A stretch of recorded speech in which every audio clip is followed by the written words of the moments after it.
Hola mis estudiantes y bienvenidos a la segunda semana de español nivel básico o español 1. Hoy vamos a estar hablando de saludos, despedidas y presentaciones. Ok, vamos a estar hablando de eso y vamos a empezar con saludos y despedidas para ayudarles con lo que tienen que hacer de tarea esta semana. Ok, bueno. Aquí vamos a empezar.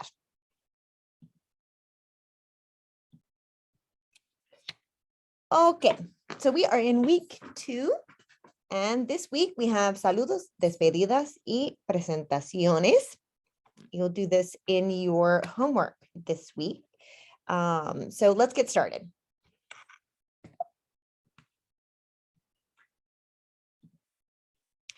¿Cuáles son algunos saludos comunes en español? Los saludos en español. Buenos días, buenas tardes, buenas noches, ¿no? So when the sun comes up, ¿no? La salida del sol, we say buenos días. So buenos días is like a way of saying good morning. It's also a way of saying good day, right? So good day to you or nice day or this kind of thing, right? So you can say buenos días in the morning, por la mañana, o por todo el día, right? Throughout the entire day. Depending on the culture that you're in, sometimes in Spain, you can only say buenos días, or you would generally only say buenos días until after lunch. In Spain, this would be sometime after 1 o'clock. And then you would go to say buenas tardes, no? Buenas tardes is what you would say in the afternoon. So good afternoon, no? You would say buenas tardes until it gets dark outside.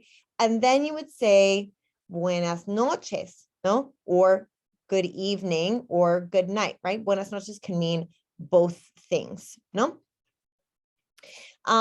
So those are some ways of greetings or, talking to people about good day, good morning, things that are common talking about during the day. Okay. También, ¿no? Se puede decir, voy a moverme para que se puede ver la diapositiva. Okay. Hola. No, we all know hola. We all know what hola means, right? It means hi. Or buenas. No, buenas meaning, hey, how are you? No. And then you can say, you would ask someone how they are, right? And depending on your level of formality or informality is how you would say, how are you, right? So, ¿cómo estás? Is very informal. ¿Qué tal? Is even more informal. ¿Qué pasa? No. ¿Qué hubo? ¿Qué haces? No. ¿Cómo andas? That's one that we say a lot in my family. ¿Cómo vas? No. Those are all things that are much more informal. If you want to say something in a way that's more formal, right, you would want to say, ¿Cómo está usted? No? And there are lots of different ways that you can respond. But the most common response is just going to be bien. If someone asks you, ¿Cómo está usted? O ¿Cómo estás? They're just saying, hey, how are you? And in English, if someone says, hey, how are you? What is our response going to be? Oh, fine. I'm fine. And that's exactly what we would do in this context as well. We would just say, oh, fine. And so in that sense, we would say, bien. No, but that would be our answer. Now, if someone wants to ask us further detail about how we are, then they might say, no, pero ¿cómo andas? ¿Cómo has estado? No, how have you been? How are you really? Then you might be able to elaborate, but you wouldn't just elaborate without someone really digging in deeper. You would just say, bien, no? You could say something really nice, like, I've been really great. Genial, fenomenal, no? Some of these other ones are more colloquial. In Costa Rica, we might say, if we're doing really, really well, we would say pura vida, no? So my uncle likes to say, no tan bien como usted, pero ahí vamos. Which means not as good as you, but we're getting along. you wouldn't really respond with no bien or no muy bien unless someone asks you for more detail. But then you can say no muy bien, no, I haven't really been very good, you know, or that kind of thing, if someone asks you for more information. Okay. Saludos informales, ¿no? Como ¿qué tal? ¿No? ¿Qué tal? It's like, what's up? ¿No? O formales, ¿no? Is something that you would do with someone who's maybe older or someone who's in authority over you. That's the thing that you have to kind of think of, right? So formal is always going to be for situations where someone is in a position of authority over you. So maybe like your boss, or even sometimes with family members who have more authority over you that you don't see very often. But people who are at your same station, so like maybe like a colleague or friends, right? You would use informal with. ¿Cómo nos presentamos a personas desconocidas en español? So how do we present ourselves or introduce ourselves to people that we don't know? Presentar is the word how we say introduce. Introducir is a word, but it can mean something a little bit gross. Okay, presentaciones, ¿no? You would ask someone, ¿cómo te llamas? O formal, ¿no? ¿Cómo se llama usted? Me llamo Sara. My name is Sara. ¿No? ¿Cómo te llamas tú? What's your name, right? Me llamo Enrique, ¿no? Llamar is a verb that is often very confusing for English speakers because it does not mean literally, what is your name? In Spanish, if you want to ask someone, what is your name? You're going to say, ¿cuál es tu nombre? On the other hand, right, if you say, ¿cuál es tu nombre? All you're asking is, what is your first name, right? Then if you wanted to ask what their last name is, that's like a separate question. ¿Cuál es tu apellido? No? If you want to ask even what someone is called, that's even a different question, right? So that's part of the issue, right? So whenever you are asking these questions, you want to say, ¿cómo te llamas? O ¿cómo se llama usted? That doesn't mean what's your name literally. It means, what are you called, right? What do you go by? What do people call you? The word llamar is a reflexive verb that means to call. So if someone calls me on the phone, that is literally the same verb, right? Me llamaron, meaning they called me, right? O me llamo, meaning I call myself this name, okay? Another question you can ask whenever you first meet someone is maybe, ¿de dónde eres? O formal, no, ¿de dónde es usted? And you would say, soy de, I am from, that de is the from, right? Soy de los Estados Unidos. Soy de México. Soy de Costa Rica, ¿no? Soy de Argentina. Soy de España, ¿no? ¿Y tú? ¿No? And you? ¿No? O yo soy de, no. Here's a note that I'm going to make here, though. The word, so sometimes what people like to say is, soy americano. That's a little bit of like a complex thing. In Spanish, in the Spanish language, America is a continent, not a country. And to say it again, America is a continent, not a country in the Spanish language. So if you say, yo soy americano to someone who is from South or Central America, they will say, yo también, me too, because you are both from the American continent. I know that we tend to feel like we own a continent, but we don't. We share it with Canada.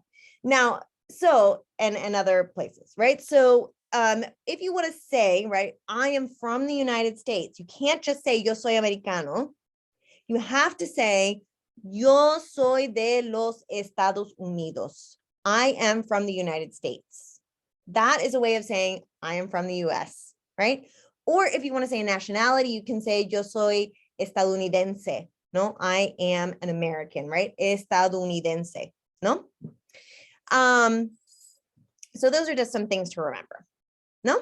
So here again, right, we have ¿cómo te llamas? No? And here's another way of saying, right? Mi nombre es Ana, no? Mi nombre es Ana. My name or my first name is Ana, no? Whenever you say to someone, ¿cómo te llamas? No, you're going to say, oh, it's a pleasure to meet you, right? Like you would in English. So here are some ways of saying it's a pleasure to meet you. You can say mucho gusto o es un placer conocerte. Or as my uncle might say, el placer es tuyo. The pleasure was all yours. So here are some things that you might typically ask someone when you meet them for the first time. I'll move my little screen so you can see it a little better. ¿Cómo te llamas? What's your name? Me llamo Paco. My name is Paco. ¿Dónde vives? Where do you live? Vivo en Madrid. I live in Madrid. ¿A qué te dedicas? What is your vocation or what is your profession, right? Soy músico. I'm a musician. ¿Cuántos años tienes? How old are you? Notice that in Spanish, we don't say how old are you, but how many years do you have? No? So tengo, I have, no, however many years you have. ¿De dónde eres? Where are you from? Right? Or what is your nationality? What is your country? And here's another question, right? ¿Cuál es tu número de teléfono? O ¿cuál es tu dirección? Those might be more personal questions that you wouldn't maybe ask somebody right away. Okay, aquí las despedidas. Or how to say goodbye. Okay, here, right, you might say things like, hasta luego, see you later, no? O hasta mañana, see you tomorrow. You can use the word hasta and pair it with days of the week or even the weekend or next week and say, see you next week, see you next Wednesday, see you on Tuesday. That's what that hasta is going to mean. So let's say you weren't going to see someone until next Tuesday. You could say hasta martes, right? I'll see you on Tuesday, no, or until Tuesday.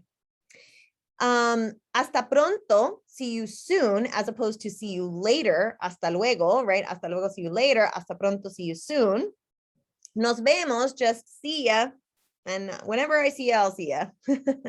O ciao, right? Which is how you would maybe say goodbye. Que te vaya bien. That's a nice thing that people like to say whenever they say goodbye to each other, meaning I hope it goes well for you, right? Wherever you are. O adios, just meaning bye, right? So these are some things that people might say whenever they were saying goodbye to each other. Now here, right, we might be able to pair the words with their correct one, right? So if we see, right, hasta esta tarde, right, might go best with hasta luego, right? I'll see you a little later because he says, right, I'm going to see you in the afternoon. ¿Cómo va todo? No, the best pair for that one might be no va nada mal, right? Everything is going pretty well. Buenos días would pair best again with buenos días, because if someone says to you buenos días, that's probably going to be, you know, you might say hola or buen día, but you're probably going to say also buenos días. Hasta mañana would pair best with adios hasta mañana, right? Because you're saying I'll see you tomorrow. So that person is also going to say see you tomorrow. ¿Qué tal is informal, right? So you're going to use it in an informal context. And here it says así, así, y tú. So, right? Hasta lunes, right? So see you on Monday, right? So the best response for that would be maybe, oh, have a great weekend, buen fin de semana, as a way of saying, yep, you have a great weekend and I'll see you Monday, no? Hola, buenas tardes. The best response for this one would probably be hasta luego, no? Oh, no, wait, I got that mixed up. I didn't read it right. Okay, buenas tardes, no? Also, because you're going to respond similar, right? So if someone says to you, buen día, in Argentina, they always said buen día. They didn't say buenos días. So I get that a little, I still say that even though I haven't lived there in 20 years. Buenos días, right? You're going to say buenos días, or buen día, you're going to say buen día. If someone says to you buenas tardes, you're going to respond saying buenas tardes, right? If someone says to you, hey, good afternoon, you'd say, oh, hey, good afternoon, how you doing? It's a very similar thing. And if someone said buenas noches, right, you're also going to respond with buenas noches, no? Hola, ¿cómo está? Right? So formal in this context, as opposed to ¿qué tal?, which is more informal, right? So the answer there would probably be bien y usted, continuing on in that formal context, right? Anytime we see y tú or we see a te, right, we know we're going to be in an informal context. If we see an usted, we know we're going to be in a formal context. Que tenga buen día. Que tenga buen día o tengas buen día is like saying, oh, hey, have a great day. Tenga without the S would be more formal. Tengas is informal. And so there you would say, tú también, right? So it says tengas. So that's again an informal context. So we have a tú in the answer. So we know that that probably means, it's an informal as well. If someone said to you, have a great day, you're also probably going to say, you too. So that's why they're saying, tú también, you also, right? You too. I hope that this helps just a little bit to clarify some of the context of these saludos and despedidas, and that it can help you as you move forward, as you do your work this week. And I will see you all in week 3.